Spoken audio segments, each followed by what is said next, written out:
Assalamualaikum warahmatullahi wabarakatuh. Sobat RH sekalian, jumpa lagi kita di channel yang keren ini. Keren cadas. Ya, sobat RH sekalian, kita manfaatkan ya, mengupdate beberapa berita menarik ya. Salah satunya adalah ini yang tidak produktif tapi tidak bisa disalahkan masyarakatnya.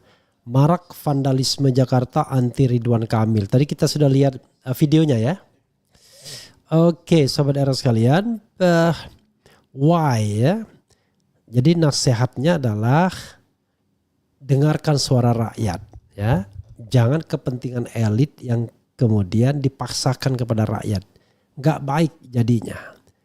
Jadi Ridwan Kamil butuh negosiasi lama untuk diterima masyarakat Jakarta. Ya kalau diterima, kalau nggak diterima gimana? Atau orang terima tapi yang terima pragmatis semua. Cuman mau dananya doang misalnya. Kan berat di sana. Jadi nanti Ridwan Kamil kalau menang dia akan terbiasa dalam tanda kutip menyuap kelompok masyarakat agar tunduk padanya.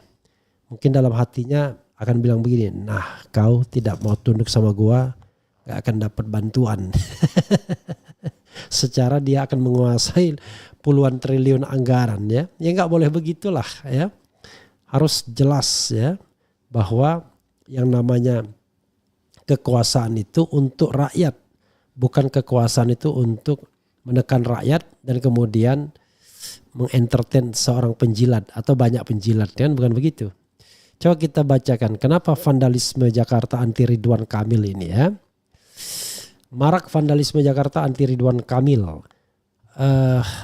Pejalan kaki melewati pagar yang menjadi target vandalisme di kawasan Stasiun Cikini, Jakarta Jumat 6 September 2024 ya. Di sejumlah ruas yang menjadi target vandalisme di kawasan Stasiun Cikini. Di sejumlah ruas jalan di Jakarta bertebaran coretan yang berisi penolakan terhadap mantan Gubernur Jawa Barat Ridwan Kamil atau RK yang diusung menjadi bakal calon Gubernur DKI Jakarta. Memang kemudian pertanyaannya adalah why gitu ya.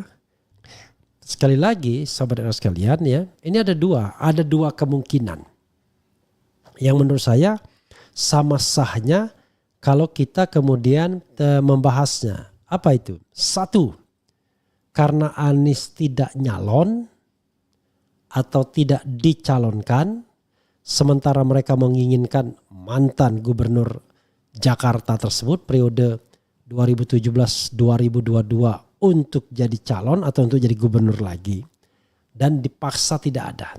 Itu satu kemungkinan yang menurut saya reasonable, masuk akal. Apalagi survei di Jakarta selalu dan semuanya mengunggulkan Anies. Ridwan Kamil sendiri hanya nomor 3 setelah Ahok ya. Anies, Ahok, Ridwan Kamil. Nah, sehingga orang merasa kok jengkel gitu ya. Anies tidak dicalonkan. Jadi ini is about Anies ya. Tapi yang kedua adalah tidak semata-mata karena Anies, walaupun ada Anies di situ. Bisa jadi Anies hanya sekedar simbol dari kemarahan, perlawanan terhadap perilaku oligarki yang jelas-jelas mengkhianati hati nurani masyarakat. Atau berbuat tidak fair, berbuat tidak gentle dalam politik. Sekali lagi, Anies hanya sekedar simbol perlawanan yang dituju adalah sebuah perlawanan terhadap rezim Jokowi yang biasa memainkan kekuasaannya untuk memenangkan pertarungan. Tidak hanya di pilkada seperti fenomena Solo dan Medan pada tahun 2020, tapi juga di pilpres. Bahkan diskusi mengenai dirty election mengatakan Mr. M sebagai istilahnya sebagai penjahat ya, tertuduh utamanya kecurangan pemilu di 2024. Mr. M orang tahu lah dan nickname of Jokowi. Nah, karena itu saudara sekalian, ya orang marah. Jadi tidak hanya soal Anies, tapi ini soal ketidakadilan, soal perbuatan culas, soal perbuatan curang di dalam berpilkada. Dan ini di hulu, yaitu bagaimana menjungkalkan lawan dan dengan cara memborong semua partai politik sehingga lawan tidak bisa bertanding. Tidak hanya Anies yang bisa bertanding. Banyak orang yang mungkin punya peluang. Sudirman Said pengen nyalon, nggak ada kereta. PDIP ditinggalkan. Tadi diharapkan tidak ada kereta bagi PDIP, tapi ternyata yang jadi masalah adalah PDIP kemudian setelah ditinggalkan ada putusan MK dan dia tidak menjagokan calon kuat juga. Maka kemarahan itu masih tertanam dan simbolisasinya adalah penolakan terhadap Ridwan Kamil yang dianggap simbol keculasan atau kecurangan tersebut. Jadi itu ya Sobat Era sekalian, kenapa kemudian ada vandalisme anti Ridwan Kamil. Tuh. Tapi kalau untuk Jackmania, Jackmania lain lagi. Jackmania punya long story, punya long history berhadapan dengan Bobotoh.